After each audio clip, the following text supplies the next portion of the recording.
네. 오늘 갈라디아서 19번째예요. 벌써 19번째네요. 4장 8절에서 11절. 키워드는 세 가지로 설정을 해봤습니다. 유쾌한 거지, 또 은혜 없는 사회, 은혜와 수고, 세 가지 키워드를 가지고 함께 나눠보도록 하겠습니다. 말씀을 같이 한번 읽어볼까요? 네, 오늘 네 구절밖에 안 되는데요. 같이 읽어보겠습니다. 시작. 그러나 너희가 그때에는 하나님을 알지 못하여 본질상 하나님이 아닌 자들에게 종노릇하였더니 이제는 너희가 하나님을 알 뿐 아니라 더욱이 하나님이 아신 바 되었거늘 어찌하여 다시 약하고 천박한 초등학문으로 돌아가서 다시 그들에게 종노릇하려 하느냐. 너희가 날과 달과 절기와 해를 삼가 지키니 내가 너희를 위하여 수고한 것이 헛될까 두려워하노라. 아멘. 4장 8절 말씀을 살펴보겠습니다. 그러나로 시작을 하죠. 성경을 읽다가 그러나, 그런데, 그러므로 이런 접속사가 나오면 사실 그 구절은 굉장히 중요한 구절이고요. 그래서 그 접속사에 따라서 사실 내용의 이해도가 달라지기 때문에 이 접속사가 나오는 구절은 더 중요하게 봐야 됩니다. 그러니까 그러나라고 이렇게 연결된 것은 이제 앞의 내용과 연결이 된다라는 거죠. 1번에 보면 앞단락과 연결이 되는데 앞단락 내용은 이거였습니다. 지난주 봤던 내용이죠. 너희는 은혜로 아들이 되었다. 신분이 바뀌었다. 유산도 상속받았다. 그런데 그러나 신분에 맞지 않게 살고 있다. 왜 그러냐? 그 부분은 지적하는 거죠. 자, 어떻게 놓쳤는가에 대해서 보겠습니다. 자, 너희가 그때에는 하나님을 알지 못해서 우상에게 종노를 했다고 하는데요. 여기서 하나님을 영어 성경에서는 대문자 가수로 표현을 했고요. 우상은 이게 소문자가 이렇게 표현이 되어 있습니다. 이렇게 보면 좀 이해가 더 선명하게 되죠. 자, 그때는 언제냐면 예수가 와서 양자로 삼기 전입니다. 그러니까 약속은 받았지만 실제 양자가 되기 전이에요. 그때는 잘 몰라서 하나님이 아닌 우상에게 종노릇을 했습니다. 하나님을 알지 못해서 우상에게 종노릇 하던 상황이란 무엇인가? 보통 일반 종교는 자력구원이죠. 스스로 노력해야 구원을 이룬다는 자력구원이기 때문에 어떤 내 쪽에서의 노력이 굉장히 중요합니다. 하지만 기독교는 다르죠. 철저하게 자신의 무능함을 깨닫고 전적 타자인 하나님에게서 오는 구원과 평안을 누리는 종교입니다. 물론 어떤 사람들은 이제 종교라고 표현하는 것도 좀 불편해하는 경우도 있는데 비교를 위해서 굳이 이제 종교라고 적어놨습니다. 다르죠. 자력, 타력 다릅니다. 하나만 참고로 말하면 이제 물론 불교에서도 타력 구원을 이야기합니다. 스스로 어떤 열반에 이르지 못하기 때문에 이렇게 매개자인 어떤 승려를 통해서 우리가 갈 수 있다고 해서 타력을 얘기하지만 기독교에서 말하는 타력과는 다르죠. 기독교는 어떤 나의 연약함과 이것들을 뛰어넘도록 하는 분이 하나님인데 그런데 불교에서 대승불교에서 말하는 그 중간 매개자는 승려잖아요. 근데 그런 면에서는 뭐 비슷할 수도 있지만 다릅니다. 기독교는 철저하게 다른 것과 다르게 타력 종교라는 거 이건 이제 중요한 대목이죠. 하나님을 모르던 때 자력으로 스스로 노력해서 구원과 평안을 누리려고 하다 보니까 어떻게 되죠? 우상에게 예속이 되죠. 왜냐하면 그들에게 내가 잘 보여야 뭔가를 얻을 수 있기 때문에 계속해서 뭔가 내가 애쓰다 보니까 결국 뭐 요즘 흔히 얘기하는 그루밍 되는 거죠. 그 종로로 타게 되는 겁니다. 바울은 이러한 상황을 하나님이 아닌 자들에게 종로로 타던 때라고 이야기를 합니다. 자, 근데 이제는 너희가 하나님을 알고 하나님도 너희를 아는데 왜 그렇게 그 존재와 신분대로 살지 않느냐라고 이야기를 하는 거죠. 쭉 읽어보겠습니다. 이제 때가 참에 예수 그리스도가 오셔서 우리를 속량하여 우리는 하나님의 자녀가 되었다. 그래서 하나님이 아닌 우상에게 예속된 자들이 하나님을 알게 되었고 또한 하나님이 자녀로 인정하는 자가 됨으로써 이제는 우상에게 종노릇할 필요가 없는 스스로 노력으로 구원과 평안을 얻으려고 애쓰지 않아도 되는 존재가 됐는데 계속 그렇게 산다라는 거죠. 자, 이제는 우리 누구도 뭐 또 막을 수 없는 아버지와 아들의 관계, 이런 관계가 되었죠. 근데 이러한 어떤 신분은 내가 뭘 못하고 잘하고에 따라서 신분이 변하는 건 아닙니다. 우리가 혹 수준에 있어서 못난 모습을 보여도 우리의 어떤 아들됨의 신분과 지위는 변함이 없는데, 근데 이제 갈라디아 교인들 안에 어떤 오해가 생겼냐면 내가 못난 모습을 보이면 그 자녀됨이 취소된다. 그러니까 내가 뭔가를 잘해야 된다. 이런 가르침들이 갈라디아 교회 안에 들어와서 갈라디아 교인들이 거기에 넘어간 거죠. 그래서 지금 사도 바울이 그러지 말라라고 지적을 하는 겁니다.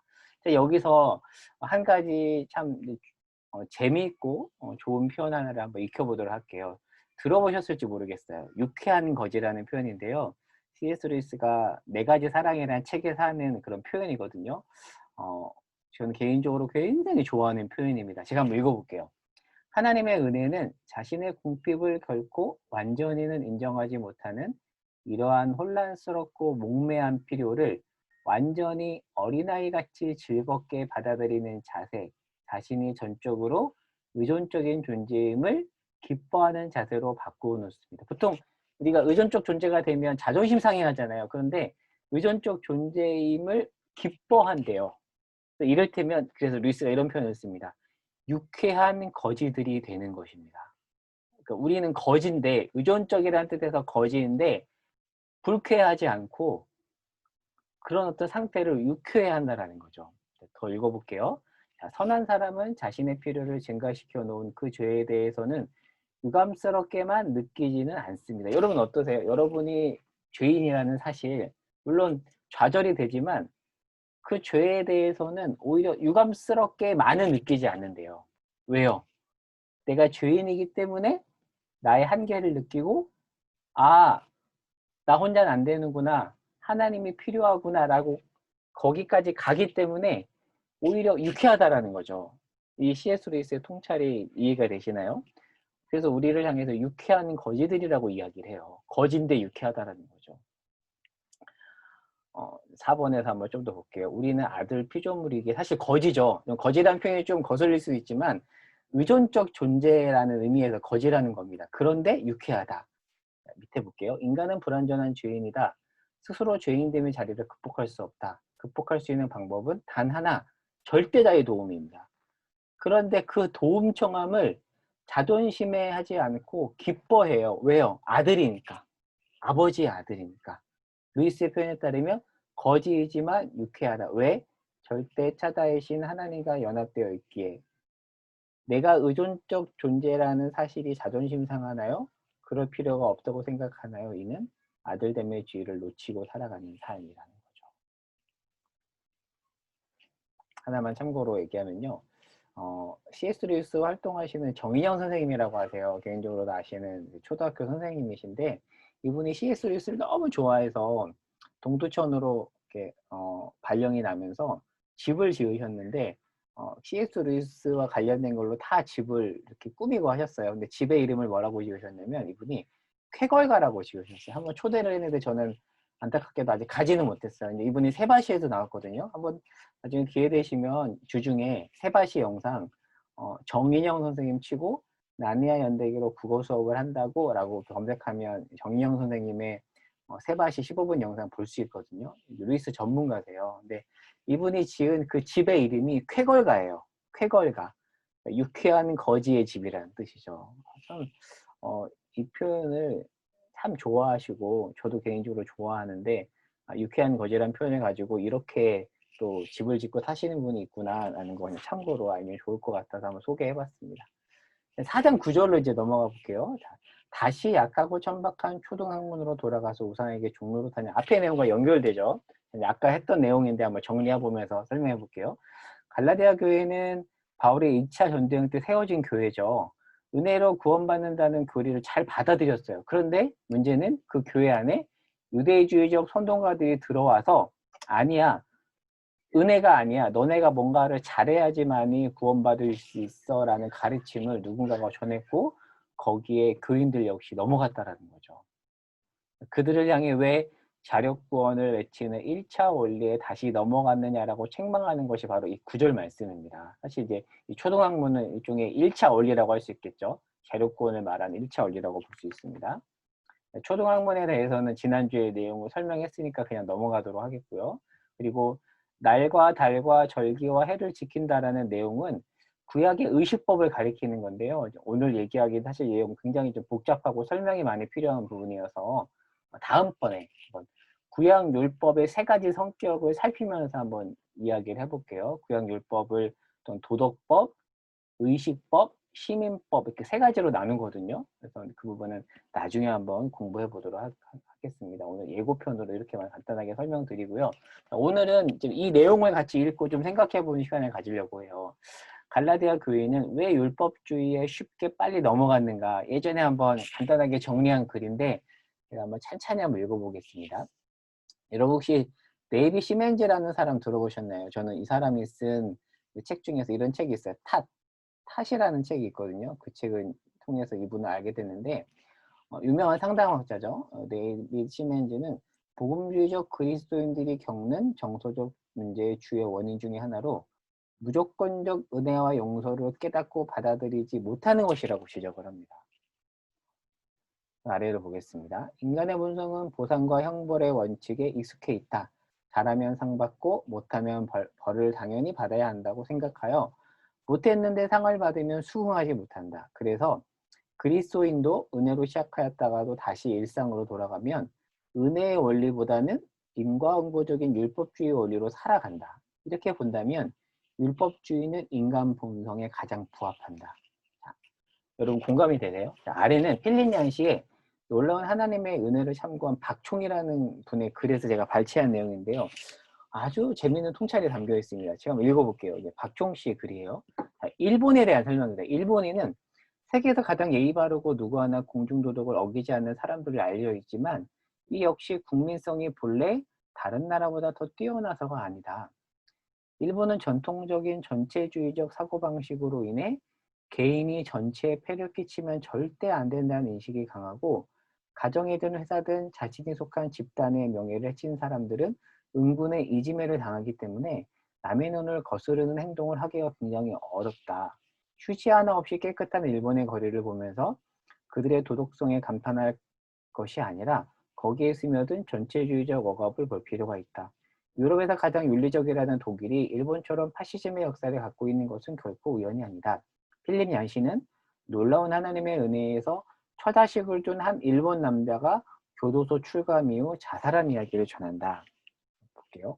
이 남자가 죄를 짓고 감옥에 잡혀가게 되자 식구 전체가 사회 전체에 폐를 끼친 범죄자 가족으로 낙인찍힌다. 그들은 자신들에게 불명예를 끼친 남편과 아버지에게 면회 한 번 가지 않았을 뿐더러 출소 이후에도 내내 차갑게 대한다. 사회에서는 물론 가족에서도 받아들여지지 못한 이 남자는 끝내 자살로 생을 마감하고 만다. 얀시는 이 비극을 예로 들면서 필립 얀시의 지적이에요. 일본을 은혜 없는 사회로 규정을 합니다. 그리고 겉보기에는 탁월한 일본의 도덕성의 실상은 집단주의에 기초한 일본식 율법주의 때문이라고 이 필립 얀시가 괴치해서 얘기한다는 거죠. 내가 이런 말을 하는 것은 값싼 반일감정 때문이 아니라 기술이든 도덕성이든 한 나라에 무언가 뛰어난 것이 있다면 거기에는 반드시 어떠한 배경 또한 있음을 보이려는 것이다. 저도 예전에 일본에 단기 선교 갔을 때 참 인상 깊었던 그런 경험이었는데요. 저희 팀이 중요한 짐을 역에서 잊어버렸어요. 그랬더니 선교사님이 걱정할 필요 전혀 없다고 하셨어요. 둘 중에 하나랍니다. 그 자리에 있든 아니면 보관소에 있든. 나중에 갔더니 보관소에 있더라고요. 그러니까 우리나라 같으면 누가 가져가잖아요. 일본 사람들 그런 걸 굉장히 철저하게 지킵니다. 도덕적으로 뛰어나죠. 근데 그 이면에 어떤 전체주의적 사고방식 그리고 은혜 없는 사회, 누군가를 지나치게 의식하는 이런 게 작동한다라고 필립 얀시가 이야기를 해요. 제가 이제 정리한 글인데요. 한번 볼게요. 월드컵 기간에 일본 사람들의 놀라운 준법 정신을 전 세계가 보고 놀랐다. 경기 후 경기장을 깨끗하게 정리하는 모습이 뉴스에 여러 차례 보도되었다. 일본인들의 도덕 정신은 실로 대단하다. 그런데 놀랍게도 그 이면에는 얀시의 지적에 따르면 은혜 없는 율법주의가 작동한다. 그 율법주의는 성경에서 말하는 율법의 행위로 의롭다함을 얻는다와 교리적으로 달라도 원리는 같다. 율법주의의 양상은 어디에서나 볼 수 있다. 강요를 거부하는 포스트 모더니즘도 매한가지다. 모든 것을 용인하여 은혜로 보이기도 하나 아이러니하게 모든 것을 용인해야 한다는 것이 하나의 율법주의로 작동을 합니다. 이 표현이 좀 이해가 되시나요? 관용을 주된 강조점으로 내세우지만 어떤 불의를 향해서는 결코 용인과 은혜를 작동시키지 않죠. 지금 우리 사회가 포스트 모던 사회라고 하잖아요. 관용, 톨레랑스를 강조하지만 또 자기와 다른 불의에 대해서는 그 관용을 보이지 않습니다. 굉장히 아이러니하죠. 사실 포스트 모던 사회이지만 사실 율법주의가 양상이 바뀐 채 언제나 나타난다는 것을 우리가 볼 수가 있습니다. 필립 얀시는 문화가 철저히 세속화되다 보니 교회의 비은혜도 도덕적 우월감 내지 문화 정쟁의 적을 향한 호전적 태도로 나타난 경우가 많다라고 얀시가 그의 책에서 얘기해요. 율법주의는 우리에게 너무 익숙하다라는 거죠. 갈라디아 교인들에게도 익숙한 논리였을 것입니다. 왜요? 그들도 인간이기 때문이죠. 그러니까 생각보다 인간은 은혜를 쉽사리 받아들이지 않는 것 같아요. 한국 사람은 어떠죠? 밥을 얻어먹으면 꼭 작동하는 게 뭐죠? 꼭 갚아야 한다는 마음이 있잖아요. 물론 좋은 태도죠. 내가 얻었으니까 내가 되갚아야 된다는 것은 좋은 태도이지만 사실 이 안에는 또 깊이 들어가면 은혜를 쉽사리 받아들이지 못하는 인간 본성이 있다라는 거죠. 은혜를 갚은 좋은 마음이지만 그 안에도 가만히 보면 은혜에 대한 반동이 살짝 자리 잡고 있다. 이건 제가 한번 정리해 본 글이에요. 거저받는 것에 익숙한 인간, 거저받는 것에 인간은 그리 익숙하지 않다. 그러나 하나님은 죄인을 은혜로 의롭다 하셨다는 거죠. 우리는 그 은혜를 쉽사리 받아들이고 있는가? 그 은혜가 주는 감사와 기쁨이 있는가? 필립 얀시는 놀라운 하나님의 은혜에서 은혜는 본능에 상반된 낯선 자유의 소리로 들려서 날마다 은혜의 메시지를 듣는 귀를 달라고 다시 기도해야 된다라고 했다. 우리의 본능에 상반된 낯선 그 소리를 듣는 귀를 날마다 구하자. 왜요? 율법주의에 빠진 갈라디아 교인의 모습 속에 우리가 있기 때문이다. 제가 한번 갈라디아서를 묵상하다가 한번 정리한 글이에요. 그래서 끝나고 나서 한번 또 이 글을 읽어보시면 좋을 것 같습니다. 사실 제 모습이고 우리 모두의 모습이죠. 쟤네들의 율법주의에 빠졌어 하지만 어떻게 보면 율법주의는 인간 본성에 가장 부합되는 것 같습니다. 보충 및 정리입니다. 이제 마지막 정리해 볼게요. 예전에 이 얘기 나왔던 거 혹시 기억나세요? 은혜는 출발점이며 거룩이 종착점이라고 했는데 앞선 메시지는 은혜가 출발점이며 기억하라는 뜻이에요. 그렇죠? 종착점도 은혜라는 말은 아닙니다. 이거 좀 구분할 필요가 있어요. 은혜가 출발점이고 종착점도 은혜라는 주장은 사실 구원파적 이해고요. 거룩이 출발점이고 거룩이 종착점이라는 것은 율법주의적 이해인데 갈라디아서에서 강조하는 것은 우리가 은혜로 시작했고 그리고 거룩에 가긴 가야 되는데 사실 이때도 주된 원리는 은혜라는 거죠.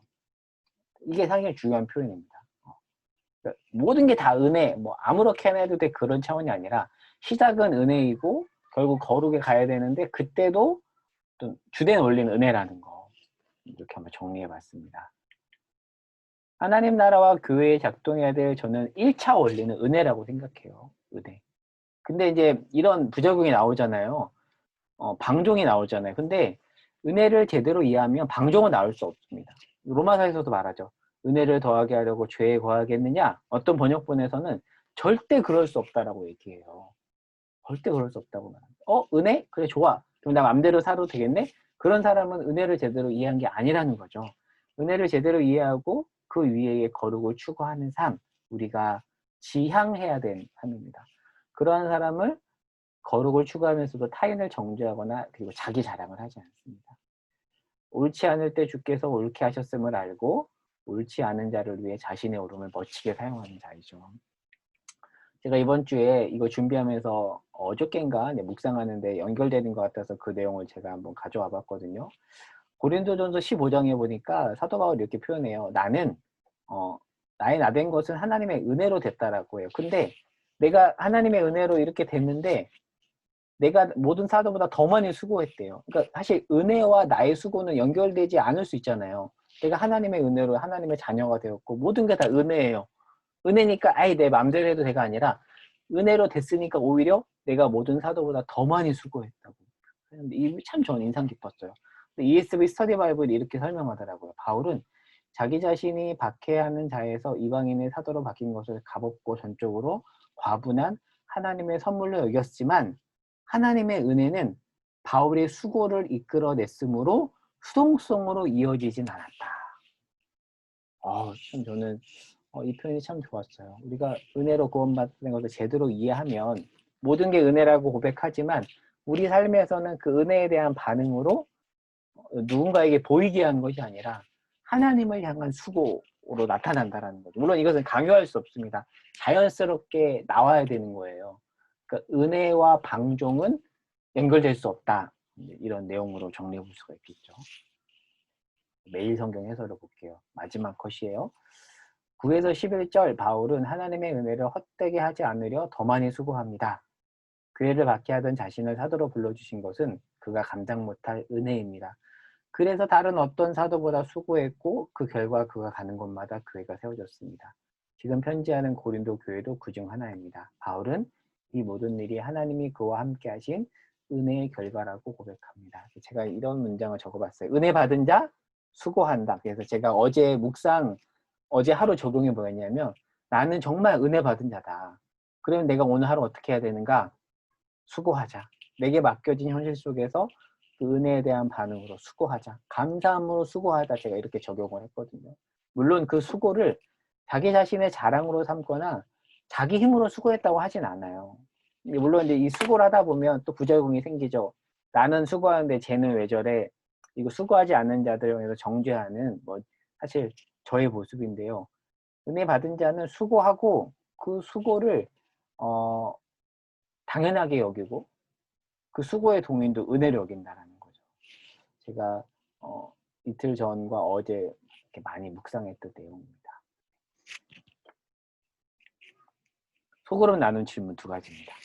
첫 번째, 우리는 철저히 의존적 존재인 유쾌한 거지이죠. 이 표현을 한번 깊이 묵상해 보시고 이 표현이 주는 은혜 한번 나눠보면 좋겠습니다. 두 번째는 은혜 없는 율법주의가 우리 삶에서 어떻게 나타나는지 나의 모습 속에서도 나타나고 있지 않은지 돌아보면서 한번 나눠보면 좋겠어요. 혹시 부부 생활에서 나타나는 은혜 없는 율법주의 그리고 자녀 양육과 일상생활에서 나타나는 은혜 없는 율법주의 제 아내도 정말 너무 많은 것 같아요. 제 아내도 제 아내 위드인 제 아내 너무 많은 것 같아요.